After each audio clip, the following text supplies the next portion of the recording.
Et bonjour à tous, c'est Olivier, j'espère que vous allez bien. Aujourd'hui, nous allons voir une salle sur TryHackMe qui s'appelle Skynet. Et comme son nom l'indique, c'est sur le thème de Terminator.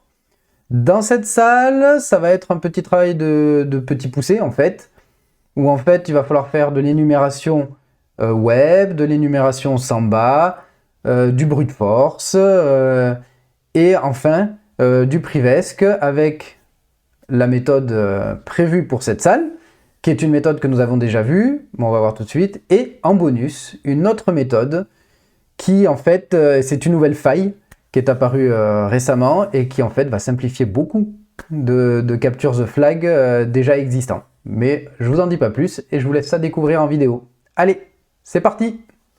Bon, voilà, la salle est lancée.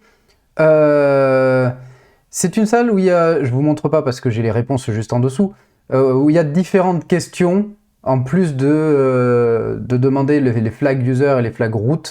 Je ne masquerai pas les réponses à ces questions, ce serait trop long au montage. Par contre, je vous masquerai les flags, comme ça vous aurez le plaisir de les faire vous-même. Ok? Donc la salle est lancée. J'ai rempli mon fichier host avec voilà, un domaine hack.thm avec une redirection. Voilà, comme ça ce sera plus simple à tester. Et donc, première chose à faire, on va lancer un nmap. nmap-p de hack.thm pour voir ce que cela nous retourne. Voilà, ça a pris 18 secondes. Très bien, donc on a tous ces ports d'ouvert. Donc ce que l'on va faire, c'est qu'on va les prendre, on va les isoler. Voilà. Hop, rapidement, pour fabriquer notre commande nmap dédiée à ces ports. En fait, on va lancer une commande nmap dédiée sur ces ports, mais avec tous les scans, avec des scans un peu plus poussés, pour savoir un peu ce qu'il y a derrière ces ports. Alors, nmap-p, la liste des ports. Voilà. -A pour tout lancer, scanner les versions, des scripts de vulnérabilité de base, un fichier de sortie nmap.txt sur le site, et j'ouvre le fichier pour que ce soit plus simple à lire. C'est parti. Donc, nous avons un port 22 SSH, un port 80 HTTP, un port 110 POP3, 139 Samba, donc ça, on va l'utiliser. Et déjà, on peut aller voir ce qu'il y a sur le port 80. Donc cela veut dire que si j'ouvre un navigateur et que je tape hack.thm, effectivement, je tombe sur une page Skynet avec une zone de recherche, search, il se passe rien du tout. Et effectivement, si on regarde dans le code de la page, ça ne fait strictement rien. Donc ce n'est pas là qu'il faut chercher. Ce n'est pas bien grave, on a un site, on peut aller faire du GoBuster dessus pour faire de l'énumération web. Alors, on va revenir là-haut, GoBuster. Alors, faites comme si vous n'avez rien vu. Voilà, c'est les joies du ZSH. Ça nous affiche la dernière commande lancée au fur et à mesure qu'on tape quelque chose. Donc ici, GoBuster, liste, on va faire donc de l'énumération sur ce site avec une liste common que l'on trouve dans la seclist. Alors, qu'avons-nous là? Nous avons une page admin, config, tout ça, mais ce sont des pages qui ont des accès interdits. Donc ça, ce n'est pas intéressant pour le moment. Par contre, nous avons un Squirrel Mail qui lui nous redirige vers un serveur mail, mais il nous manque un nom et un mot de passe. Pour trouver cela, nous allons faire de l'énumération sur, alors où est-ce que je l'ai? Sur l'autre partie, qui est le Samba, sur le port 139. Alors, je vais remonter là-haut. On va faire pour cela du SMB, pas client, mais du SMB map.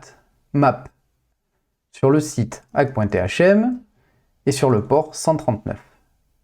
Et il va nous énumérer ce qu'il y a derrière ce service Samba. Voilà. Donc, alors, ok, l'affichage est pas top, mais c'est pas bien grave. On voit que, bon, à part print et IPC qui sont des trucs de base, nous avons Anonymous et Miles Dyson.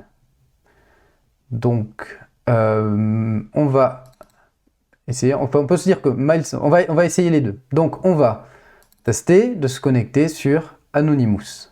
Donc, pour cela, SMB Client. Alors, non. Anonymous. Un mot de passe, on s'en fiche. Vu que c'est anonyme, il ne demande pas de mot de passe la plupart du temps. Hein. Et effectivement, on est dedans. Donc si on regarde ce qu'il y a dedans, on a un fichier attention.txt que l'on va récupérer. Voilà. Et un répertoire logs qui contient 3 fichiers de texte, mais 2 sont vides. On le voit ici. Et un contient quelque chose. Donc on va récupérer juste celui qui contient de la donnée. Voilà. Et donc, regardons ce qu'il y a dedans. Alors, le attention, si je ne sais plus taper, le attention.txt. Blablabla. All Skynet employees are required to change their password après avoir vu ça. Donc il demande de changer le mot de passe. Et ce qu'on obtient avec ce fichier texte, c'est le nom d'une personne, Miles Dyson. Nom que nous avons vu dans le share Samba. On va le noter. Ça peut toujours être utile. Alors, nous avons Miles Dyson et son share Samba. Voilà, tac, tac, tac. On a ça aussi, qui pourrait être un nom d'utilisateur. Donc, et si j'essayais SMB Client avec Miles Dyson, avec un user Miles Dyson, est-ce que ça marche? Non. J'ai un logon failure. Alors, truc aussi, j'ai un logon failure. Si j'avais mis un mauvais user, j'aurais un access denied, ce qui est différent en fait. Donc on peut se dire que Miles Dyson est un bon nom d'utilisateur. Donc on l'a. Regardons ce qu'il y avait dans l'autre fichier. Dans le fichier log. Et dans ce fichier log, on a une liste de mots de passe susceptibles en fait. Donc ce qu'on peut essayer, c'est sur le serveur mail, de se connecter avec Miles Dyson, et de craquer, de brute forcer, vu qu'il n'y a pas beaucoup de mots de passe, de brute forcer avec Hydra le mot de passe. Donc c'est ce que l'on va faire. Donc pour cela, il nous faut notre commande Hydra. Alors la commande Hydra, si je vais la chercher dans mes notes, là, voilà, on va utiliser celle-là. Pourquoi celle-là? Je vais vous montrer. Hop, alors, pourquoi celle-là? Parce que celle-là, en fait, on va brute forcer une requête post HTTP sur le site web. Donc, on va avoir besoin de notre IP, ici hack.thm, la méthode postform, la liste des mots de passe à utiliser ici, et bien on va mettre, c'était dans log1.txt. Voilà, donc Hydra, l'utilisateur Miles Dyson, le mot de passe, tac, tac, tac. Et ce qu'il nous faut, c'est l'endroit où il va devoir mettre ses mots de passe pour faire son brute force. Pour le savoir, rien de plus simple, on va aller sur la page du Squirrel Mail, on va ouvrir la fenêtre développeur sur le network. Alors, on va reloader ça. Je vais mettre n'importe quoi, et login. On attend un peu. Voilà. Ce que l'on obtient avec ce résultat, c'est ici un redirect.php qui nous donne en fait la requête post à effectuer. Donc, on va la prendre. C'est dans slash Squirrel src redirect, on va la mettre ici. Voilà. Les paramètres, on les a dans la request. On a le login username, qui va être à la place de user ici. Le secret key à la place de pass ici. On en a d'autres, on va les utiliser. JS autodetect result. Donc on va le mettre ici. Tac. Égale 1. Alors je me suis raté là. Il est où le secret key? Il est là. Voilà. Et le dernier paramètre qui est just logged in à 1. Et just logged in à 1. Et enfin, en dernière partie, il nous faut le message d'erreur pour que Hydra sache que ce n'est pas bon. Et là, on l'a ici, il a été affiché en gros. Donc on va le prendre et on va le mettre ici. Voilà, notre requête Hydra est faite. On va la prendre et on va l'exécuter. Alors, hop, ici, c'est parti.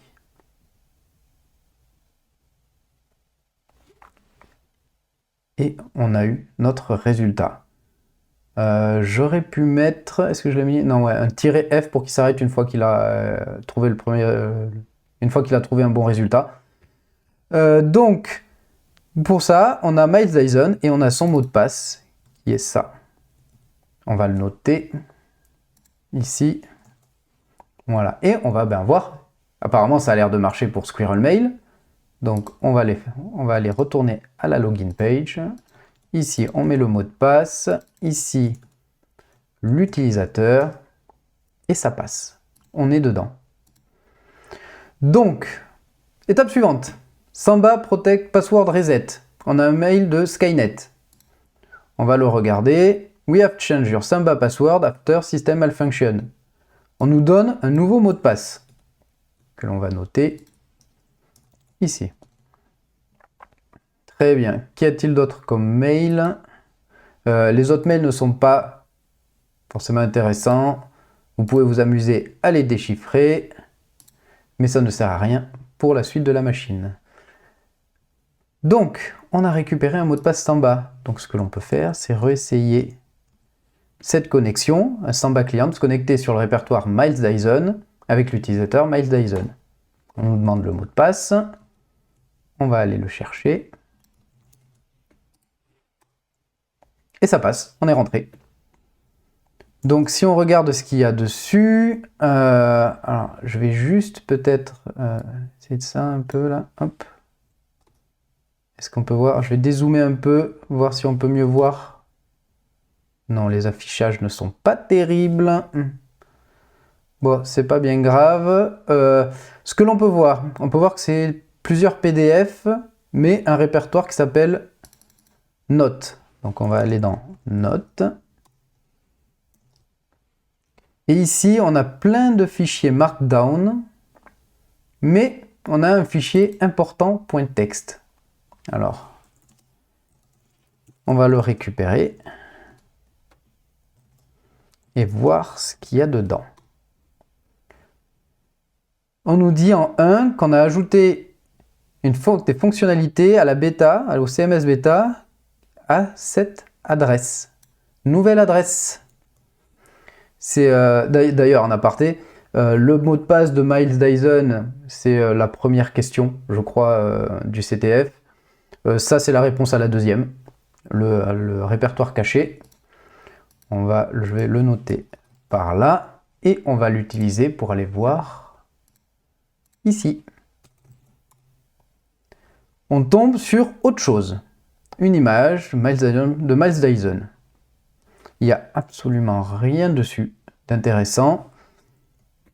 On a cette image qui est une JPEG, mais on pourrait penser à de la stéganographie, c'est parce que les JPEG sont souvent utilisés comme de la stégano sur les CTF, mais dans celui-là, il n'y a rien. On va continuer notre énumération. Maintenant qu'on a un nouveau chemin, on va l'utiliser. On va lancer GoBuster sur ce nouveau chemin. Alors, hop, je vais effacer ça. Copier le nouveau chemin et on va voir ce qu'il nous donne. Alors, on voit que GoBuster a trouvé quelque chose, a trouvé des choses. Donc l'index.html, c'est celui où on était, mais aussi une page administrator. Et que trouve-t-on derrière? Un CMS avec username, password, Coupa CMS. Alors, ça se tente. On va peut-être essayer les mots de passe de Miles Dyson. Par exemple, celui-là et celui-là. Qu'est-ce que cela donne? Rien du tout. Autre étape, Coupa CMS, ça n'a pas l'air... c'est un peu particulier, hein, je ne connaissais pas moi au début. On peut essayer de voir s'il existe des exploits sur ce truc. Donc pour cela, hop, un petit searchploit sur Coupa, et on voit qu'effectivement, il y existe un exploit qui est du local remote file inclusion. Ce qui voudrait dire que à partir d'une URL, on pourrait interroger le serveur. Interroger des fichiers en local sur le serveur et aussi y envoyer un script en fait. Le local file inclusion, on questionne les fichiers qui se trouvent sur le serveur. Le remote file inclusion, on va envoyer un payload à être exécuté sur le serveur. Donc pour récupérer, on tape -m le chemin qui est là. Voilà. On va l'ouvrir. Alors, qu'est-ce qu'il nous dit? Il nous dit tac tac tac, un attaqueur may include local or remote PHP file. Tac tac tac, exploit. Ici, on a. Alors, est-ce que ça se lit mieux en faisant comme ça? Exploit. Voilà, par exemple. Alors, on en a un pour lancer des fichiers en remote, ou celui-là, on va lancer celui-là, qui va nous voir si il nous affiche le fichier etc passwd, c'est que effectivement l'exploit fonctionne. Alors, on va se copier ça là. On va en laisser l'URL de Coupa. On va prendre l'URL de Coupa qui est celle-là. On va remplacer ici. Voilà, administrator, alerte config. Et donc, si ça me retourne un résultat, dans le contenu du passwd, c'est que l'exploit fonctionne. Effectivement, on a son contenu. On voit que Miles Dyson, c'est un utilisateur de la machine. Donc si ça marche, on va pouvoir essayer d'obtenir un reverse shell en balançant un payload. Avec... Alors où est-ce que c'est? C'est ici, cette méthode-là, où en fait on passe pareil, l'URL config, mais à la place on va passer l'URL d'un fichier texte, qui en fait sera un fichier PHP, mais déguisé en fichier texte pour passer certains filtres, et qui justement nous donnera un reverse shell. Donc on va aller préparer notre URL. Donc on va, même pas besoin, on va juste modifier la suivante. On va prendre celle qu'on a utilisée avant. Alors, c'est cette partie-là. Non, alert config field, URL config, c'est cette partie-là. Voilà. Il nous faut un shell.txt qui va être en fait un reverse shell. Non, avant toute chose, notre adresse IP, parce qu'on va monter un serveur HTTP qui va héberger en fait notre shell, que l'on passe ici en paramètres. Donc ici, il sera sur le port 8000. Très bien, donc il nous faut, alors, un fichier reverse shell, hop, voilà. Je vais le renommer en rev.txt. Dedans, on va y mettre notre IP. Je l'ai toujours en mémoire, oui, très bien. Sur le port 1, 2, 3, 4. OK. Ici, il s'appelle rev. Là. Donc, on a, pour récapituler, on a un rev.txt qui est en fait un rev.php que j'ai chez moi, mais qui peut être trouvé sur internet si je tape reverse PHP reverse shell, c'est celui de Pentest Monkey. il est là, PHP Reverse Shell, c'est celui-là en fait. Voilà. Donc on a ce fichier, on l'a renommé .text pour qu'il soit lu par la machine distante. Mais il sera exécuté en tant que PHP. Il nous faut un serveur PHP, un serveur HTTP. Et pour cela, on fait, dans le même répertoire, on lance un Python 3-m HTTP serveur. Et il nous faut aussi un netcat dans une autre fenêtre sur le port 1234 que l'on a défini dans notre payload ref.text qui va attendre la connexion. Et donc, si tout se passe bien, quand je vais exécuter cette commande, on devrait obtenir un reverse. On va voir ça. Ça semble bloqué.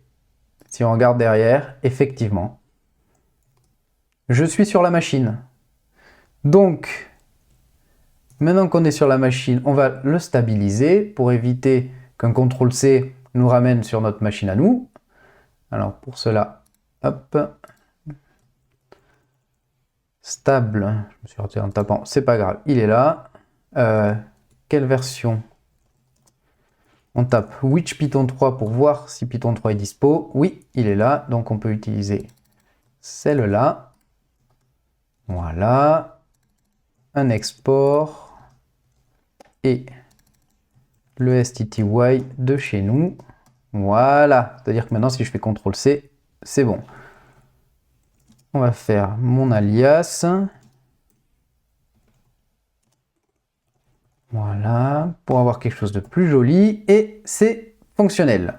Donc maintenant que nous sommes sur la machine, le but étant d'avoir le flag user et le flag root.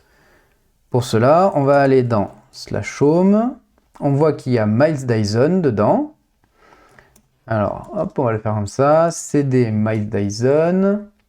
On voit qu'il y a un user text qui est lisible par tout le monde, donc effectivement, un cat user text me donne le flag user. Bien.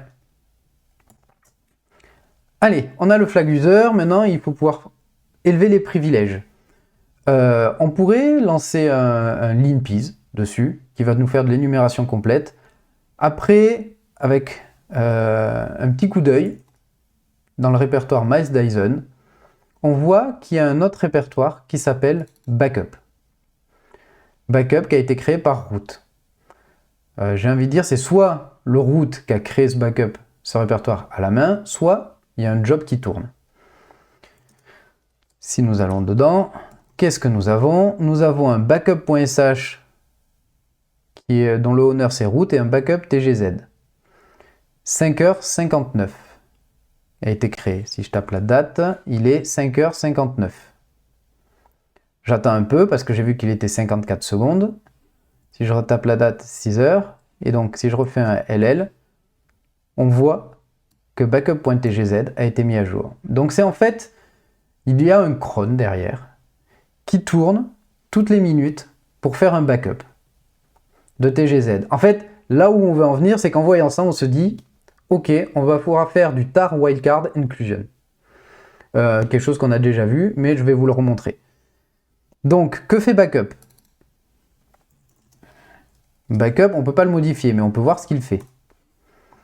Il va dans var www.html et il fait un tar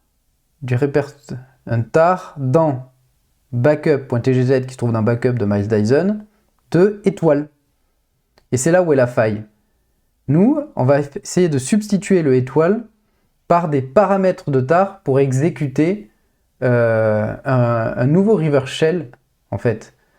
Comment expliquer? Pour exécuter un reverse shell, un nouveau, parce que là on en utilise déjà un, mais comme ce backup.sh est lancé par root, le reverse shell que l'on va obtenir, le shell, on devrait avoir les droits root, être root. On va essayer ça, je vais vous montrer, c'est-à-dire qu'il faut se placer dans var www.html, ok, on y va, et ici, alors hop, je remonte, on va prendre mes notes, je dois les avoir vers la fin, tar wildcard, voilà. Je vais vous expliquer tout ça ici. Alors, on a un premier qui va en fait créer un fichier shell.sh dans lequel notre payload, on a une ligne en fait qui va nous créer une connexion vers chez nous. D'ailleurs, il faut qu'on mette à jour l'IP. Donc on va prendre, on ne se met plus par cœur. Je l'ai quelque part là. Non, si. Allez, hop, IP-AS, elle est là. Voilà, sur le port 8888, ça veut dire que moi, de mon côté, je vais faire NC 8888 en attente de la connexion. Deuxième ligne, un fichier vide, du vide en fait, qui va s'appeler --checkpoint action exec shell.sh. Il va créer un fichier qui en fait va avoir ce nom-là. Et ce nom-là, en fait, c'est un paramètre de tar. Donc quand tar va s'exécuter sur étoile, il va prendre ce fichier, il va le mettre à la suite de sa commande, mais il l'interprétera comme une commande qui est exécute le shell.sh. Et le checkpoint égale 1 pour dire d'exécuter ça en premier. Donc ce que l'on va faire, c'est qu'on va prendre ces fichiers et on va les copier là-dedans. Voilà. Donc si je fais un LL, je peux voir que mes fichiers existent et que j'ai mon shell. C'est-à-dire qu'il est, si je tape la date, il est 6h03:39. Donc on peut faire un petit watch. Voilà, 48, 50. Normalement, quand ça va arriver à 6h04, je devrais obtenir un shell dans cette fenêtre-là.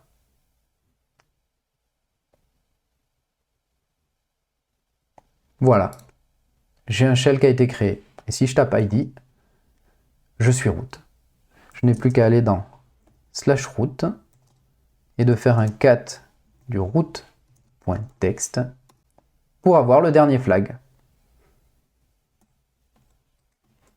Alors, je vous avais dit que je vous ferais un petit bonus. On va repartir de 0, pas de 0, du moment où on est sur la machine. Alors, close ce terminal. Ici, on va relancer... je ne l'ai pas. Allez, on va relancer notre serveur Python. Leur serveur HTTP. Voilà. Ici, je vais faire mon netcat 1, 2, 3, 4. Voilà. Je vais prendre cette commande-là. Je vais fermer ça, ça. Hop. Et on a obtenu notre shell. Je le stabilise. C'est bon, on est dedans. Très bien. Donc, en fait, ce que je vais vous montrer, c'est cette nouvelle faille qui est sortie. Faille qui s'appelle, en fait, PwnKit. Si on regarde sur Google, PwnKit GitHub, laquelle on va prendre? Celle-là, peut-être. Est-ce que c'est celle-là que je prenais? Ouais. En fait, c'est une nouvelle faille qui est apparue, qui est sous le nom du CVE 2021-4034. On va revenir là-haut. Si je tape GCC, on voit que GCC existe. Je lui ai rien donné à exécuter, à compiler. Donc on voit qu'on est wdata. Donc ce que je vais faire, je vais aller par exemple dans /temp. Je vais faire un VI de, on va l'appeler comment? Comment on va l'appeler? exp.c. Et dedans, on va y mettre le contenu de ce fichier. Le contenu de ce fichier. Voilà, hop, on le prend. Très bien, on sauvegarde. Hop, historiquement, elle ne marche pas. ls-l, il est où? Il est là. Ok, on va le compiler avec gcc x.c-o expl. Voilà, il compile. Voilà, ls-l. On voit qu'il est là. On le rend exécutable. Et on le lance. Et donc là, normalement, si j'appuie sur Entrée, s'il y a cette faille, je vais être root. Voilà. Je suis root. Je peux aller dans /root. je peux faire mon cat sur ce fichier, voilà. Et donc en fait, on perd tout le sens de ce pourquoi a été créée la machine, de la découverte du tar wildcard, et etc. Et il est fort probable que beaucoup d'anciennes machines soient vulnérables. Et donc voilà, c'est une faille plutôt récente qui justement, en fait, il y a de fortes probabilités qu'elle soit présente sur énormément de CTF déjà existants, en fait, parce qu'elle vient juste d'être découverte. Elle ruine, entre guillemets, le fonctionnement normal de la salle, qui, elle, a été prévue pour que l'on cherche comment exploiter, quel exploit utiliser pour du Privesc, que c'est le tar wildcard, etc. Là, on arrive dessus, on voit si GCC est présent, on tente cet exploit, et boum, ça marche, direct. Il n'y a plus rien à faire. Donc après, voilà, moi je pense c'est amusant de voir que c'est possible. C'est quand même mieux d'essayer de comprendre la salle et d'essayer de trouver ce pourquoi elle a été créée. Donc voilà.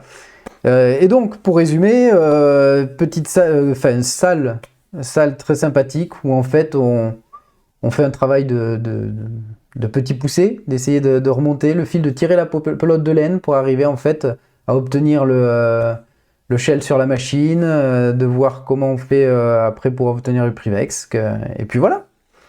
Donc j'espère que ça vous a plu, et je vous dis à très bientôt. Tchuss!